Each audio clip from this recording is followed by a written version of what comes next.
Hello. Hi, magandang umaga po sa inyong lahat. If you can hear me, if you can use thumbs up, am I loud and clear? Alright. Maraming salamat po. Ako po muli si Rachel Ann L. Miranda from the Department of Science and Technology. And I've been with the Government Emergency Response Management category for almost 2 years now. And it was only last year that I've led the group. But I know that in some cases, especially in the regional office, it is often led by the response cluster lead or the SRR lead, which is the most ideal. But in any circumstance, welcome to the regional validators. And I'll be presenting to you the updated version for GEMS, if the Secretariat can share the screen. By the way, before I proceed with the checklist, maraming salamat po sa ating validators. Just to give you more context, last year, we received a lot of endorsements from the regional office for the advanced GEMS. Parang umabot yata kami ng, if I'm not mistaken, 14 yung vinalidate natin for advance. But there's a disparity because for basic gems, parang dalawa lang yung na-endorse natin sa region or parang isa lang if I'm not mistaken. So I hope na we will have more opportunity for this year, not only for advanced category pero para na rin sa basic. Yung difference lang po pala ng advanced at basic ay based po sa classification ng local government unit natin. For advanced, first class municipality to our independent cities, component cities. For basic, that's second to sixth class municipalities. So ito na po yung laman ng checklist natin. For this checklist, GEMS, meron po tayong anim na criteria and I'll be going over those 6 criterias. Yung existence of operational equipped and functional operations center, response capability, benefits, incentives, wellness of personnel and rescue teams, disaster response operations conducted, conduct of and participation in DRM activities, and recognition from stakeholders. So let's go over first the first criteria on existence of operational equipped and functional operations center. Aside po siguro sa checklist, I know magkakascade din po tayo sa region. Magbibigay na lang din ako ng some tip. So for the first part, operation center, so yung una ay yung sa organizational structure. For this one, we're specifically looking for the indicator on the approved organizational structure and staffing pattern with roles, responsibilities, functions. Ang kadalasan po dito, ang hinahanap lang po natin ay naka-zoom in or naka-focus sa kanilang emergency management team or sa response management structure po natin. So dapat 2 points will be given to the accomplished org chart with names, positions, functions. Specifically po, disaster emergency operations lang na involved. And then, the documents citing the job description corresponding to the org structure. So dito, 2 points po yan. Kapag wala po yung isa, ang ano po natin dito ay mababawasan po ng isang puntos. Ayan. So make sure po na dalawa po yung present, yung org chart, tsaka yung description po nung position na yun. For 8.2, Operations Center Facility, dito po yung presence ng 24/7 Disaster Risk Reduction and Management Operations Center. I think nasa 8.2 na tayo. To facilitate monitoring and emergency response. So dito hinahanap po natin yung photos ng 24/7 OPSEN facility, duty details, and syempre kung meron pong roster nung 24/7 duty personnel natin or logbook entries. Ito po, any of the following. Yan. So may photo ng facility tsaka yung list po ng ating mga nagjo-duty. And then hinahanap po din natin dito yung communication protocol or policy. 1 point each will be given kapag merong protocol and meron pong visual representation. So this could either be in a flowchart or other representation po na nakikita kung paano sila nagko-communicate. Same pa rin po tayo sa opsan pa din. Ito, yung 1 point po will be given for the MOU or MOA for alternate EOC site or PSCP or issuance of any of the following. Ayan, MOU, MOA, official copy of the approved PSCP, whether the LGU or LDRIM o focus, basta yung mahalaga po ay may specific strategy on establishing an alternate EOC. So 1 point lang po to any of the following, including yung relevant ordinance or resolution establishing alternate EOC site and protocol. So 1 point lang po ito, any of the following. For the indicators, still under 8.2, communication room, dispatch room, call center, meron pong changes ito from last year, pero very minimal lang naman po, minor lang. Ngayon, ilalagay na po natin dito yung inventory list of ICT equipment. Depende po yan sa form na or format na ginagamit ng logistics office ng LGU. Photos of the communication dispatch room, operational logs of the communication dispatch room. Dapat po itong tatlo ay present to get only 1 point. And then list of communication systems. Yan, 1 point yan. So kung ano po yung mga available sa kanila. Radio, satellite phones, and dapat ma-mention po kung ano yung operational status. Since frequent naman din po yung maintenance and checking po ng usually ng logistics office. For the indicator on warning system, ito something updated po na from the old version. Dati kasi nakalagay lang CCTV, weather stations, among others. Ngayon, nilagyan lang po natin ng keyword na inventory list, including specifications and locations to get 2 points. So, hindi naman po, ito po ay any of the following. Itong list of CCTV camera, if meron silang sariling radars, among others.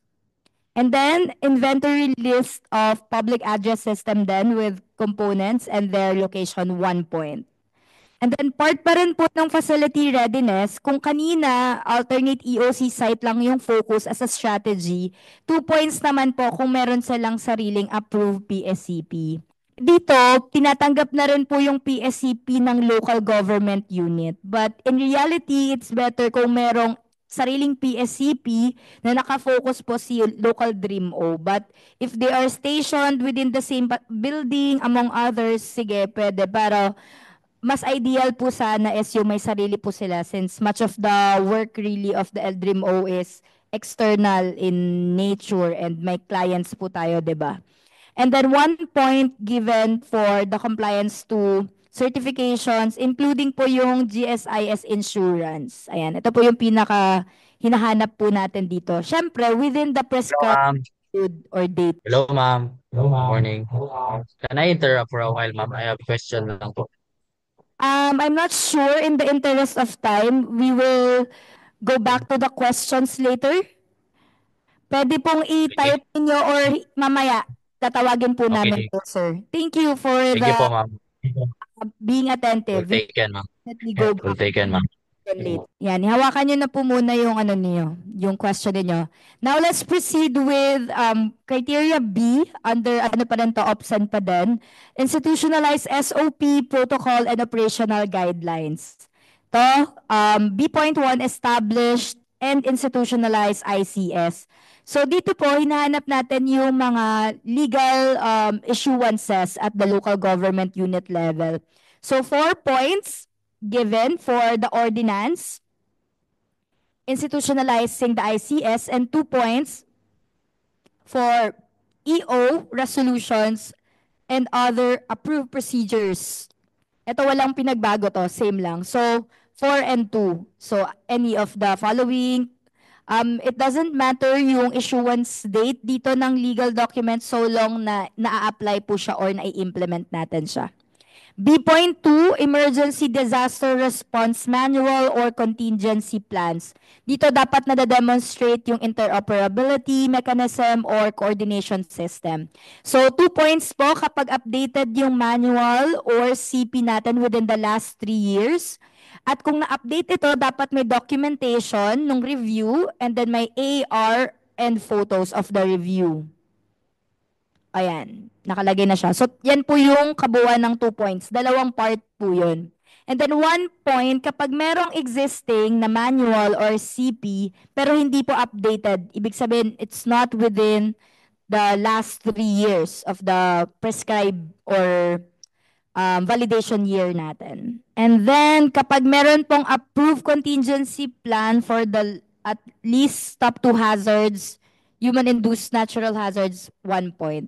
So, for criteria A, 22 points na po yun. So, medyo malaki siya, pero na-breakdown po siya into different aspects, both human resource and facility. Now, let's proceed to criteria 2. Yan, ito na po, response capability. Ito yung pinakamataas na point sa checklist. Pero na-breakdown din po siya, same po dun sa una natin. So, una, sa response capability, hahanapin po natin yung hazards present within the AOR and the ability to respond according to the mandate. Ang hinahanap po natin dito as MOV ay yung kanilang 1 point kapag meron po silang updated na risk assessment. So, any form of risk assessment, but it should be within the last 3 years. So, pwede i-consider po natin yung community risk assessment. But right now, if your LGUs conducted CIDRA or risk assessment in other methodology, basta meron pong documentation, 1 point po yun. And then 1 point if present po any of the following: database of hazard and risk maps, historical data from local operations center, meaning to say yung historical incidents, yung mga data reported, incidents reported among others, and if there's a research publication. So, any of the following, 1 point po siya. And same pa rin po dito sa A, ayan, organized, trained, equipped, and functional ERT. 1 point kapag meron pong RESO or EO establishing the ERT. Pag may statement of duties, order, or any relevant issuances of the ERT, 1 point. Important to note po no, na kapag usually kapag may mga nagre-resign or nagbabago yung roster ng ERT, dapat may as of po to. Dapat updated yung mga statement of duties natin. So, dapat relevant, lalo na sa prescribed year. Pero pag wala namang changes, i-consider yung pinaka-latest version nila. Ayan. Inventory of resources, personal equipment, and vehicle, 1 point po. Ayan. Letter B, ability to respond outside area of responsibility. So, 2 points po given kapag meron pong after activity report or any report na may action taken, kung paano ba sila nagresponde or paano sila tumulong outside their area of responsibility. So whether city, municipality, or province po yung nag-a-apply, yung nature po ng AOR ay dapat wala sa political jurisdiction nila. So we're just applying po kung ano yung nasa standards ng definition ng area of responsibility. Ayan. And then, kapag meron pong copy of request for augmentation and or corresponding responses, this is something new to the checklist. Ang dinademonstrate lang po natin dito ay for ERTs to respond outside their AOR, there must be a level of coordination. Hindi po basta-basta na nade-deploy, di ba? So may request, whether in a form of letter or tawag, basta na-lag po yun. So something that prompt them to really respond. So 1 point. So A and B, 2 points po kapag kompleto po yung ano natin, binigay na documents. And then letter C, adequate ratio, responder, and population. So yung indicator natin dito, number of emergency responders per population. Ayan. Ito pong standard na ito ay base po sa, if I'm not mistaken, sa discussions with Bureau of Fire Protection. But for the next run of the checklist next year, there might be some revisions. But in the absence of a more accurate data, ito muna po yung gagamitin natin. So 4 points, kapag 1 is to 500, 3 points, one responder is to 1,000 population. And then 2 points, one is to 2,000 and 1 point, 1 to 3,000. Yung kadalasan pong nangyayari dito ay dapat meron po silang list of trained responders. Yun po yung documentation. Yung nangyayari po kasi ay kadalasan fini-fill out lang nila to. So ano yung responder ratio. Pero mas maganda po kung nade-determine yung groups kung saan nila kinount yung responders nila. So ito po yung formula, simple lang ano to, basic math din po siya. Responder is to population data and then yung number of responders ng LGU and then yung population po ng LGU. Yan. And then for gender inclusive organizations, still under the ratio to of responders, mayroon lang pong dinagdag dito. Dati, org chart lang po showing gender representation. 1 point na po yun. Pero kung may or lang po siya, kung merong mga other policies promoting gender equality on the organization, 1 point. Ayan. So any of the MOV present. Ano po pala yung showing gender representation? Ibig sabihin po yung ratio po ng mga babae, nakikita po or evident po based doon. Because ERT is often male-dominated na field but we want to also make sure na may representation tayo. And then for D resources, ito yung mga usual. For fund allocations, we're looking at annual investment program and fund utilization report. So, dapat present po siya to get 1 point. For basic equipage, inventory list of basic equipment with specifications and conditions, photos of the equipment, and ito po yung bago for this year. Dapat may training record na marunong po silang gumamit ng equipment na binili nila. 2 points for that. And then D.2.1 PPEs, ito, duly signed list of inventory report of PPEs. Dapat yung signed list ay nasa prescribed period. So kung ang validation period po ay 2024, dapat as of 2024. Photos of PPEs, yan. For SRR equipment, same lang din po inventory report, signed. Yan. Usually, ang inventory report naman signed eh. Dapat ang tinitingnan po natin, signature and yung date. Yan. Mobility assets, inventory report of mobility assets with photos. For responder vehicle, bakit ratio? Ano to? Ratio. Duty details, showing vehicle assignments and crew.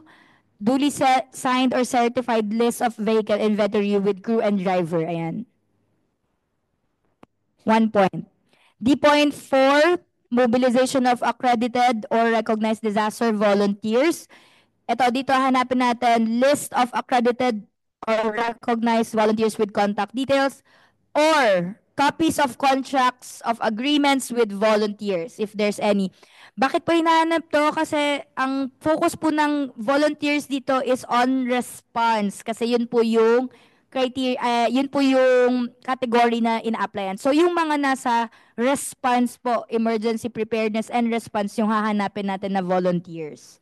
Ayan. Kaya po may contract kasi in case walang insurance, so ano po yung terms kumbaga nung volunteerism nila. I think the contract part is the update for the checklist.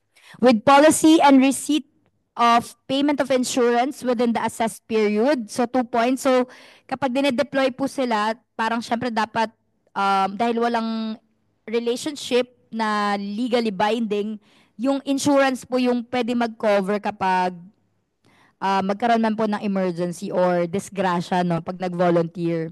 Yan. And then 1 point given for mobilization plan for volunteers and photo documentation of volunteer mobilization. Again, ang focus po ay response. So, yun po yung tinitingnan na paano po na-mobilize yung volunteers during response. Kasi yun po yung category natin. Okay. Still under response capability, letter E, DRM skills training. Ito po yung mga certification for or license, accreditation, among others. So for, nasa baba na tayo. E.1.1, basic advanced search and rescue. So basic and advanced, yan, copy of training certificates. Yun po yung hinahanap natin, copy of training certificates. For emergency medical response training, basic and advanced as shown, copy of training certificates lang yan. And then vehicle operator, mga license among others, copy of driver's license and other certifications. And then basic response training and ladderized ICS, certification from agencies, 1 point lang po yan. And then training courses for ICS ladderized courses. And since most LGUs ay training na ng ICS, ang hinahanap na po natin ay yung training records nila. Sino yung mga nakatapos ng ganito, ganyan.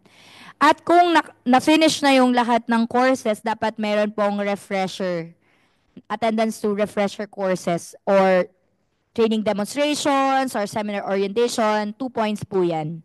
So, kapag may mga ganito, certificate po yung hinahanap natin. And then, basic ICS training certificate, training of completion po dapat. So, yung pag attendance lang or participation, hindi po siya counted.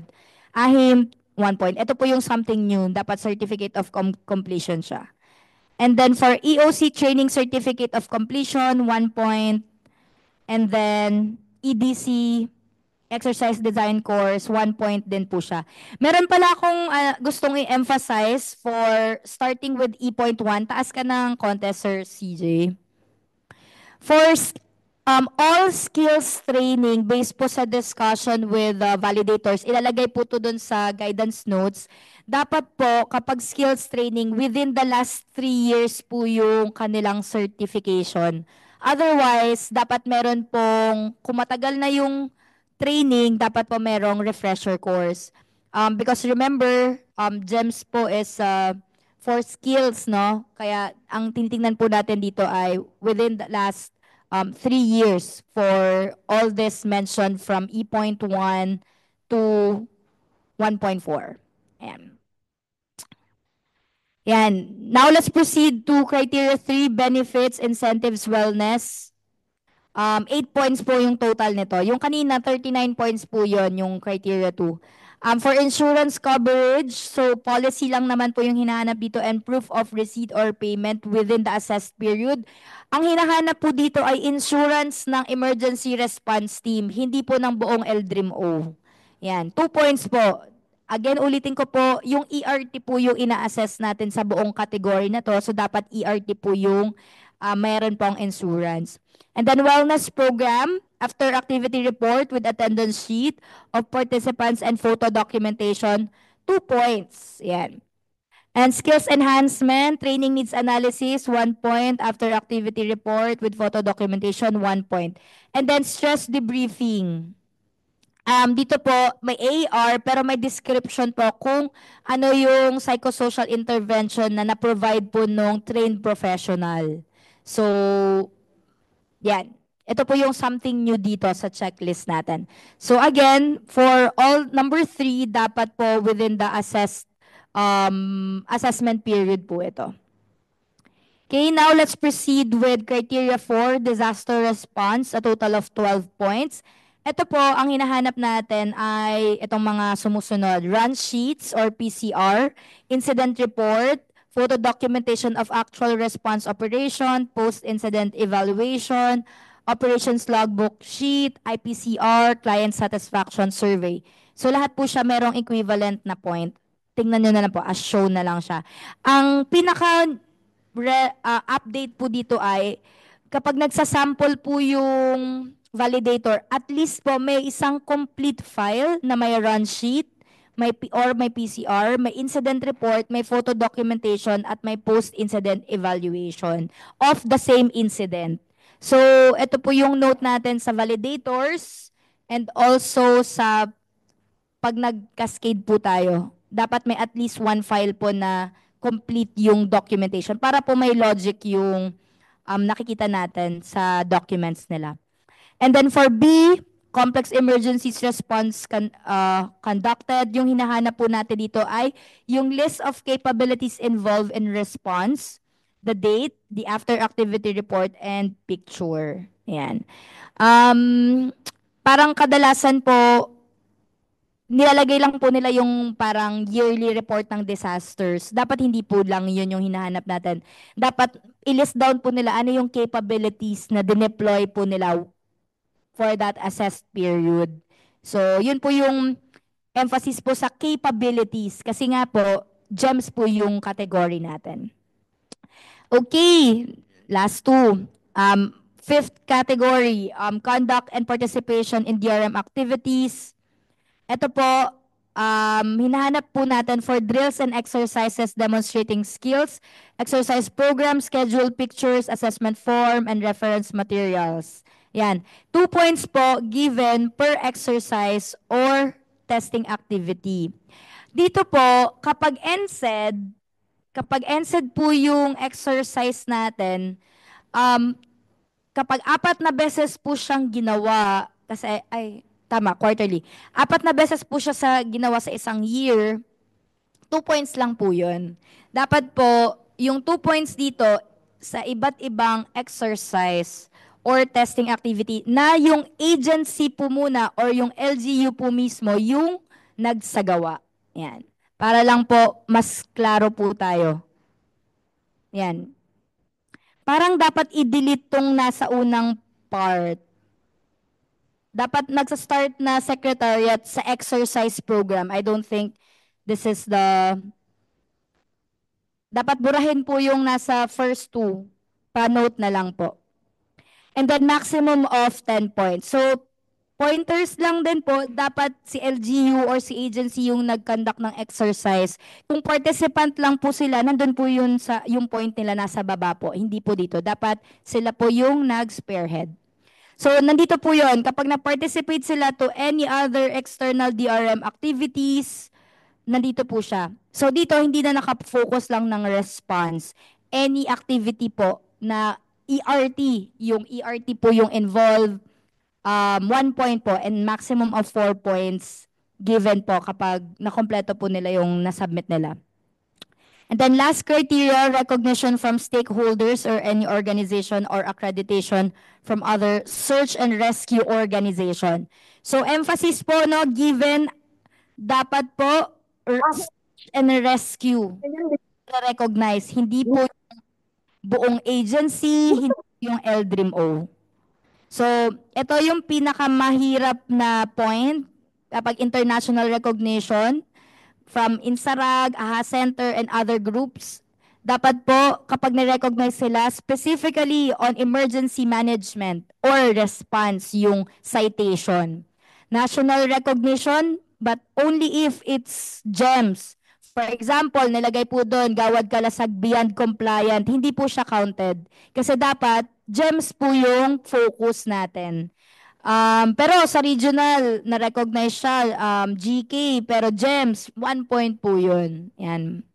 So, dapat po, yung emergency management component po yung nire-recognize. Same thing po with provincial level recognition, municipal or city level recognition. What if independent city or independent component city na walang province, no, based on LGU classification?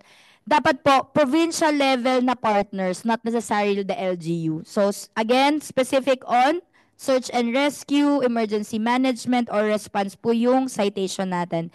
And municipal or city level recognition.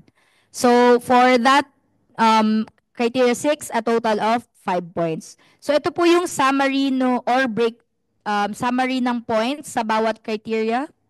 If you can go down. Yep.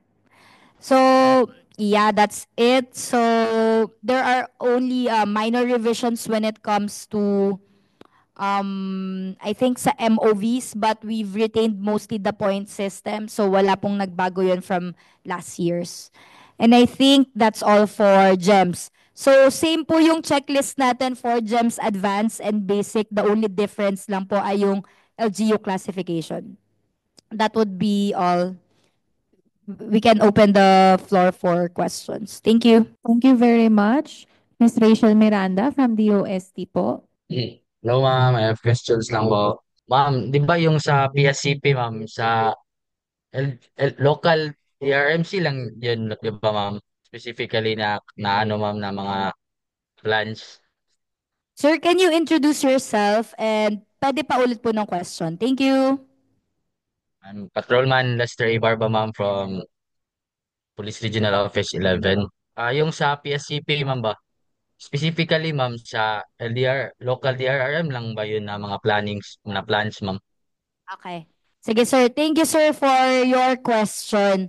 For the PSCP, meron po kasing mga instances na yung DRRMO ay nakasituate within the same building of the local government unit. So, sige, pwede na yon. Pero based sa discussions ng dito sa national, any form submission of PSCP is applicable whether LGU or LDRIM-O focus. But for me as a based sa in practice, since we're a community of practitioners naman dito, ang most ideal po ay may specific sa LDRIM-O. But in the basis of the checklist, we will accept LGU, PSEB, provided that their specific mission essential functions on the functions of the local DRMO, specifically on emergency management. May tanong din po dito, sir, kanina dito sa chat, ano po yung content ng PSCP? Ma'am. There's Yes ma'am. there is a prescribed format. There's a PSCP guidebook po by the OCD at andun po yung nilalaman kung ano po yung prescribed po na hinahanap po natin doon sa PSCP na yon. Thank you po, Lieutenant Colonel Hermos Ima. Sige po. Sir, did I respond to your question? Okay po. Yes po ma'am, yes po ma'am. Alright. Sige po. Let's proceed. Can we ask po sa mga municipalities na ngayong year lang naging first class, saan po sila belong? Is it basic po or advanced? So for 2025, anong year po kayo? Like, anong month? Ayun, may sagot din si Ma'am Rachel, si Tokayo. We will follow their classification last year since this January 1, 2025 po effective yung reclassification. So, for the assessed period na 2025, based po dito sa Secretariat, so kung ano po yung naging issuance for 2025, yun po yung follow. So in your case, kung kaka-first class nyo pa lang po, first class na po yung ang category po natin. Ay, advanced na po yung category natin. Nasagot ko po ba yung question from Ma'am Amelita? Okay na po. Hello po, ma'am. Hello, ma'am. Yes po, gusto ko lang po. Ma'am, you can ano po, write your question po sa group chat na lang po, ma'am. Yung audio niyo po kasi, ma'am, nag-echo back po. Thank you po. Hello po. Clear na po ba? Yes. Yes, ma'am. Kasi yung assessment year po, di ba, is 2024. And then yung LGU is mag-take effect yung first class classification nila is 2025. So, base po sa sinabi niyo kanina is mabilong siya sa advanced category or basic pa rin po? Sorry ma'am, hindi ko na nakuha yung question mo kanina. So, for the assessed period 2024, yung last year po na classification yung ifa-follow po natin. So, same din po sa sinabi ni Ma'am Rach. So, basic po yung appropriate po sa inyo. Okay, thank you po. Alright, thank you din. From DILG 10, Sir Lloyd, actually nasa remarks column yung updated and the last 3 years na reference. But thank you, we will include it in the remarks column. Secretariat, panote na lang po yung updated in the last 3 years na statement for the certifications under response capability. This is well noted, Sir Lloyd. Wait, I'll go over na lang po, no? Sir Lloyd, kung okay na po yon, pa-thumbs up na lang from NIR for the ALS certificates po, regardless po ba ito ng provider or magre-release po ba ng list of accredited recognized providers? Thank you. Ayan, magandang question din po yun. Na-discuss po to during the workshop. But in the absence po of the accrediting body here at the national, yun yung nasagap namin sa discussion. For ALS certificate providers, ang primary pa rin po is of course yung government recognized, DOH, BFP, our partners from the Philippine Red Cross. So kung meron man na other issuing entity, mas maganda siguro na baka mas appropriate siya for the next run, no? So ngayon, above all, government recognized entities pa din. Kung meron man na hindi, for example, kinakount din naman siya ng validators. Sir Jeric, before I recognize you, is it related to the question? Actually, ma'am, sa GEMS din, regarding sa training. Okay po. Sige. Related to training. Sige po. Yes, ma'am, just a point of clarification. By the way, Jeric Silva, Region 8, Regional Validator Committee also, CSO. Regarding to sa GEMS, na required ba rin sa GEMS yung, meaning yung whole ERT na train hanggang sa all hazard, or the team leader lang or DRM officer lang? Point of clarification lang, Ma'am Richelle. Parang kumbaga, sir, your question is paano yung point system ng training certificates? Yes. Sige po. Tama po kayo. All hazard, usually yung focus po ng certification, and based din po sa previous na count natin, basta meron pong team na parang kumbaga meron pong experts doon within the group. So, ang nakikita ko sa previous na submissions, like if there's a team composed of usually 2 to 4 or 2 to 5 members na merong ganong certification, we count it. And since within the last 3 years yung training certificates natin, kapag kahit may isa po doon na trained, for example, nag-training siya for the year 2024, kinakount na po natin siya so long that the previous team members are already trained with the same training. Yes, ma'am. For follow-up question regarding sa refresher ng Incident Command System Training Lally Rise course, what is the means of training na mare-refresh sila? Dahil ano yun di ba? Hanggang 4 tapos na tayo, hanggang 5 TFI graduate na. So ano yung magiging refresher nila?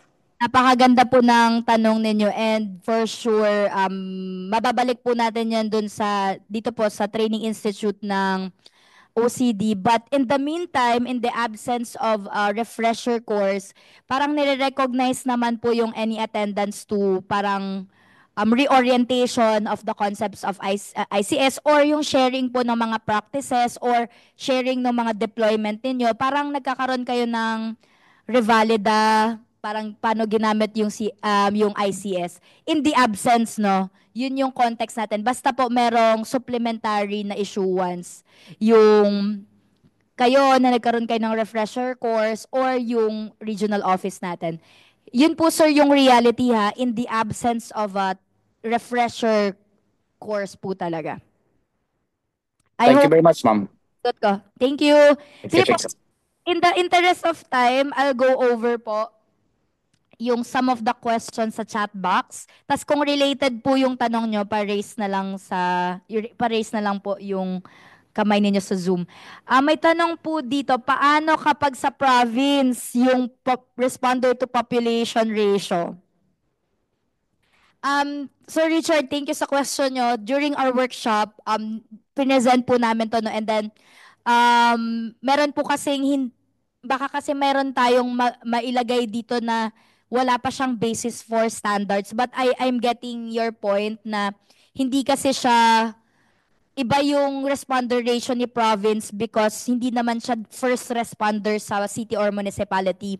But sige, maglalagay na lang kami siguro dun ng note based on our discussions that it's going to be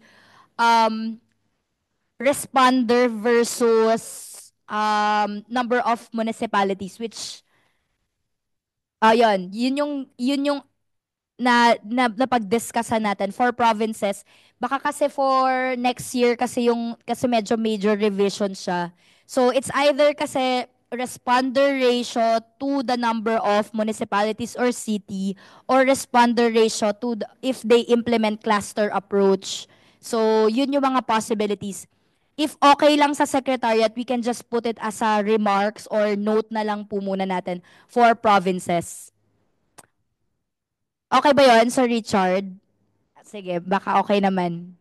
Philippine Red Cross Pampanga, is it related po doon or hindi? Related po ba to sa ratio ng responder? Hindi po. Ano, ma'am? Dinig po. Opo. Chi Santos po from Red Cross Pampanga, ma'am. Ano po, ma'am? Kasi po, last time po kasi nung last time we validated, meron po kasi dun sa checklist natin yung sa part po nung training po nung sa mga responders, like for example, sa ambulance. Yun daw, yung pong delta po kasi ng mga ibang provinces, nag-undergo sila sa amin po ng EVOC or Emergency Vehicle Operator training course, which is it is certified. Ngayon ma'am, may mga iba po kasing LGU na tinatanong nila kung possible na po ba yung test the certificate case kahit wala na po silang e-book. Kasi po sa amin po kasi with regards sa ambulance, dapat po meron siyang emergency vehicle operator training course po talaga. May mga iba naman pong provinces sinasabi kasama na daw po dun sa EMR or emergency medical responder training nila. Yun nga lang po, iba po kasi talaga siya, ma'am. Kaya hindi ko po alam kung paano po siya, kung pupuntusan na po ba namin, kung meron siyang present na test the certificate na license sila to drive, or magre-remain pa rin po kami dun sa kapag meron siyang e-book certificate, pupuntusan natin siya. Yun po, ma'am. Thank you, sir, for the question. Very glad that you raised it. It's very valid po no na ma-demonstrate na para maka-change tayo ng perspective that ambulances are not just vehicles, no? Kaya magandang point yun na na-raise niyo, sir. But based po dun sa checklist natin, ang hinahanap lang po talaga natin ay NC2 certification. So, if meron po sila niyan, added point po yun. And hindi naman din po sila makakadrive kung wala po sila nitong certification natin eh. Yan pong sinabi ninyo, sir, if it's recognized nationwide sa buong Philippine Red Cross, maybe you can discuss it. We can lobby it in the next run or revision of our checklist. But in the meantime, NC2 lang po yung hinahanap natin, sir. I hope that clarifies your question. All right. Thank you so much, ma'am. You can share po din sa chat siguro kung ano yung program na yun related to such. Baka we can incorporate or we can include it somehow in the MOV. That would be very helpful. All right, ma'am. Noted po. Thank you. Okay. I'll proceed reading po yung others sa chat box. Galing kay Sir Friend, assessment period is 2024. So kung ano yung classification nila for 2024. Yes, yun po yun. Nagkamali ako kanina. So my apologies. So tama po yung itong chat ni Sir Friend. Ito meron din po from OCD9 si Sir Johnny. Ay okay. Hingin lang pala siya. Kaya pala nag-DM. Sorry, nabasa ko pa. Ayun, nandito rin pala yung statement ni Sir from Pampanga. Si Sir Elvis, yes, ito yung input ni Sir Elvis, dapat certificate of completion para sa mga OCD trainings. Yan. Kay Sir Richard, yan, yes. For this checklist, maglalagay lang tayo ng disclaimer ng or note for provinces na lang po muna. So, yes. So may question pa po ba tayo? Thank you very much everyone for the interest. Although yung focus ng government is on really prevention and mitigation, including yun din po yung mandate namin at the DOST. Maganda rin na hindi pa rin natin nakakalimutan yung basic premise of preparedness for response. And for siguro some context lang din, maybe in the future you would be surprised and maybe proud that the GEMS checklist will be incorporated in the LDRIM CO toolkit, meaning to say it's going to be mandatory. But I don't want to preempt the discussions yet at the national level, but there are several realizations that it should be something that we're looking into. But for now and maybe for 2026 and 2025 and 2026, ito po muna yung checklist na gagamitin po natin. So, kung wala na po kayong katanungan, sana mas pinakamarami pa rin po yung GEMS this year and sana mas dumami po yung mga nasa basic na mag-submit. So, with your help po as validator. So, yun lang po kung wala na. Thank you so much everyone. Have a happy Monday.